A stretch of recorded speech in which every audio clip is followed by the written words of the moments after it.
नमस्कार। आशा करता हूँ सब लोग ठीक होंगे, अच्छे से होंगे, मज़े में होंगे।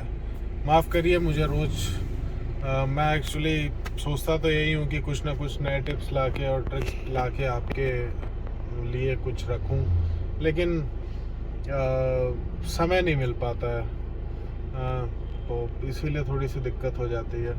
एनीवे, आज हम 2 टॉपिक्स कवर करेंगे इसी वीडियो में। एक तो पहला एसी से रिलेटेड है, एसी के वेंट्स, और दूसरा हम कवर अप करेंगे कुछ इंफॉर्मेशंस जो जैसे कुछ लोग नहीं चाहते हैं कि हम एक्सटेंडेड वारंटी ली जाए या एएमसी वगैरह, वारंटी से रिलेटेड हम लोग कुछ बात करेंगे। तो फिलहाल पहले हम लोग आते हैं एसी वेंट्स पे। तो भाइयों, ये है अपना एसी वेंट, ठीक है। अब जैसे देखिए, मेरी गाड़ी 1 साल हो चुका है, और अगर कोई ये बोले कि मैंने डीप क्लीनिंग कराई है, तो आज तक मैंने कभी भी देखिए डीप क्लीनिंग नहीं कराई है किसी भी वेंट्स की। और गाड़ी मेरी देखिए 33,500 किलोमीटर्स चल चुकी है। और ऐसा क्यों है, क्यों मैंने नहीं कराया या नहीं कराना पड़ा? क्योंकि देखिए, हमेशा मैं ना ऑटो में एसी रखता हूँ, ऑटो में, ठीक है। ऑटो में एसी रखने से क्या होता है कि ये जो आपका जो इनर सर्कुलेशन का है, ये जो रीसर्कुलेशन, ये आपकी बटन है रीसर्कुलेशन की। तो मान लीजिए अगर आप मैनुअल करते हैं, मान लीजिए आपने मैनुअली फ़ैन की स्पीड बढ़ा दी, देखिए आपने स्पीड तो बढ़ा दी, 4 पे हो गई, ठीक है। स्पीड तो बढ़ा दी, घटा दी आपने यहाँ से, लेकिन ये देखिए ऑटो यहाँ से ख़त्म हो गया। और उसी कंडीशन में अगर ये बटन दब जाती है तो आपको पता भी नहीं चलेगा क्या है। तो अब ये रीसर्कुलेशन हो नहीं रहा है। अब क्या है कि ये आपके फ्लैप्स जो है, बाहर के फ्लैप्स खुल गए हैं, तो बाहर की अब हवा अंदर आएगी, वो ठंडी होके आएगी, बाहर की हवा। अब जैसे क्या है, बाहर धूल उड़ रही है, सब कुछ हो रहा है, तो अब क्या है कि वो सारी हवा आपको पास होके वो आपके एसी में ही आएगी, वेंट्स के थ्रू आएंगी। तो ये वेंट्स धीरे धीरे करके गंदा हो जाएगा। लेकिन ये होता कब है? जब आपका ऑटो में नहीं होता है, बटन दब गई, गलती से कुछ हो गया। लेकिन जैसे ही आप ऑटो में दबाएंगे, देखिए वो बटन ऑटोमेटिक शुरू हो जाएगी, मतलब रीसर्कुलेशन ऑटोमेटिक ऑन हो जाएगा।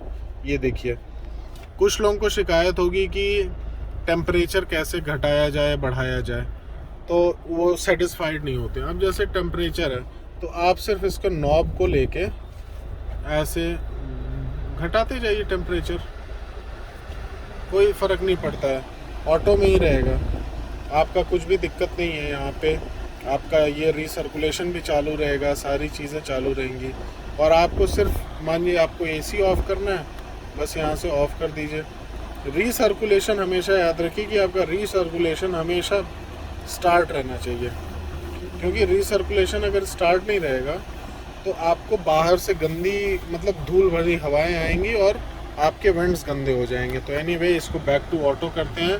आशा करता हूँ कि आप इस चीज़ को समझ गए होंगे। अब आते हैं दूसरे पे मुद्दे पे चलते हैं, क्योंकि बहुत देर से गाड़ी भी खड़ी है, धीरे धीरे चलते हैं।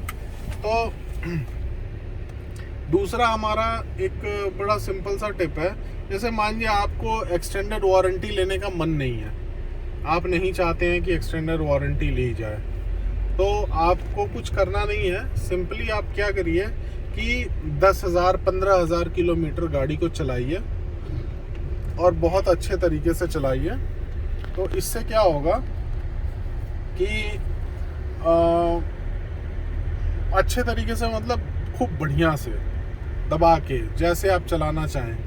तो क्योंकि जो भी गियर बॉक्स के पिनियंस हो गए, आपके इंजन के क्रैंकशाफ्ट हो गई, उसकी मेन बेयरिंग्स हो गई, और आपके लाइनर्स हो गए, पिस्टन हो गए, रिंग्स हो गए, मतलब जो भी असेंबली आप ले लीजिए, तो इनमें क्या है कि जो भी वियर एंड टियर आएगा वो आपको पता चल जाएगा। अब जैसे मेन इंजन का जब जैसे कोई भी वेयर एंड टियर होता है, तो वो तो आदमी को इसलिए पता चल जाता है क्योंकि हर 15,000 किलोमीटर के बाद आप ल्यूब ऑयल चेंज कराते हैं। तो उसमें आपको खुद ब खुद पता चल जाएगा कि मेरी इंजन की क्या कंडीशन चल रही है अंदर से। कहीं ऐसा तो नहीं कि कोई कंपोनेंट इसका, चाहे क्रैंकशाफ्ट हो गया, चाहे मेन बेयरिंग हो गई, उसमें कुछ फ्रिक्शन पैदा हो गया है, या फिर वो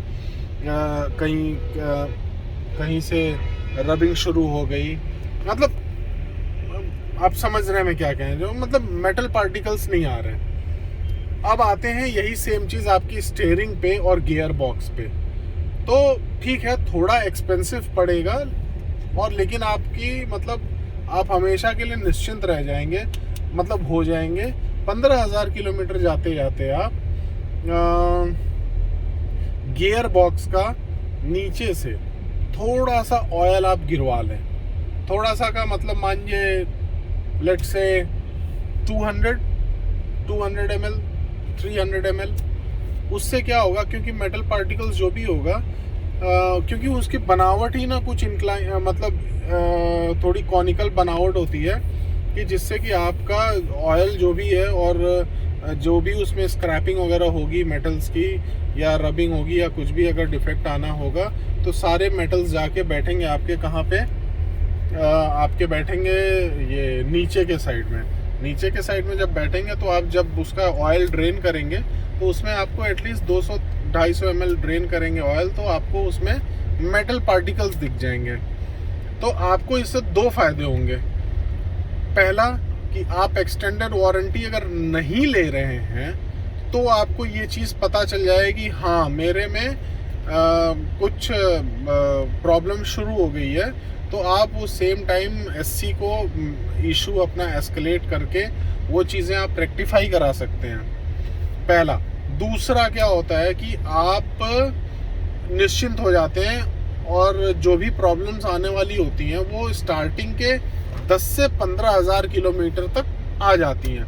देखिए, मैं ये नहीं कह रहा कि एक्सटेंडेड वारंटी मत लीजिए, एक्सटेंडेड वारंटी आप ले लीजिए, लेकिन मैं एक सलाह मतलब टिप दे रहा हूँ कि क्या किया जा सकता है। क्योंकि इसमें क्या होता है, एक्सटेंडेड वारंटी का मतलब ठीक है, पीस ऑफ माइंड तो है, लेकिन अगर आप पैसे नहीं खर्च करना चाहते, क्योंकि आज के 5 साल 6 साल पहले चले जाइए तो एक्सटेंडेड वारंटी कहाँ हुआ करती थी, तब भी गाड़ियाँ चलती ही थी, आज भी चलती हैं।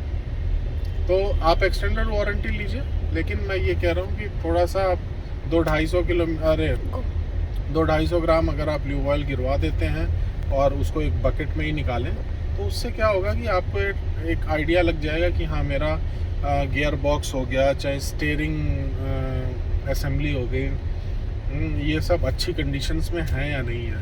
तो आशा करता हूँ कि चीज़ें आपको इन्फॉर्मेटिव लगी होंगी और कुछ इन्फॉर्मेशन मिली होंगी आपको। नए टॉपिक्स तो और भी हैं, मैं थोड़ा जल्दी आने की अब कोशिश भी करूँगा, और अगले हफ्ते फिर मैं एक नया टॉपिक डालूँगा। तब तक के लिए आप लोग अपना ख्याल रखिए। नमस्कार।